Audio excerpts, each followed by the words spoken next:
Magandang umaga. Maiigan nag-iwan ang bagyong Quinta na matinding pinsala sa 20 bayan sa lalawigan ng Iloilo. 3 bayan na ang isinailalim sa state of calamity at posibleng mapagdesisyonan ngayong araw kung magdedeklara ng state of calamity ang buong probinsya. Darito ang report ni Rida Reyes.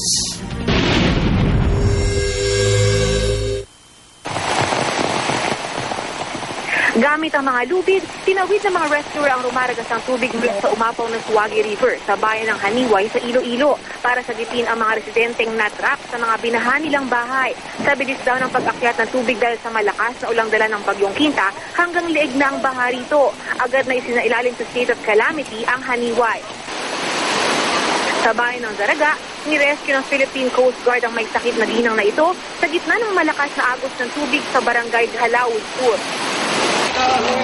Naging pahirapan din ang rescue operation sa barangay Balud 1 at Balud 2 sa parehong bayan dahil sa taas ng tubig. Ang sanggol na ito, isinakay na muna sa isang batsa. Ang mga residente naman sa barangay Sigangaw sa National Highway lumitas, tanga ng kanilang gamit pati ng mga alagang hayop. Hanggang bubong daw ang baha sa kanilang barangay dahil mas mababa sa kalsada ang kanilang mga bahay. Pati ang paaralang ito ng barangay halos lamunin na rin ng tubig. Idineklara na rin ang state of calamity sa Zaraga. Sa pag-apaw naman ng ilog sa lungsod ng Pasig, rumagasa ang tubig sa mga kalsada.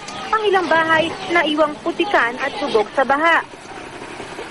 Inano din ng umapaw na ilog ang ilang bahay sa Kabatuan, Iloilo. Pati mga alagang hayop, tinangay. Sa bayan ng Lambunaw, stranded ang mga sasakyang ito matapos abutan ng umapaw na ilog ang mga kalsada at tulay.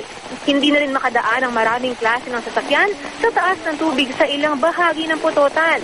Halos isang dangkal na rin ang kapal ng putik sa ilang lugar dito. Lumikas na rin ang mga taga San Enrique sa pangambang lalo pang tumaas ng tubig sa kanilang bayan.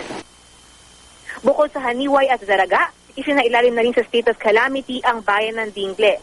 Pero hindi lang sila ang lubos na apektado. Katunayan, 20 bayan na sa buong Iloilo ang nalubog sa baha. Problema pa ng mga residente ang mabagal na paghupa ng tubig.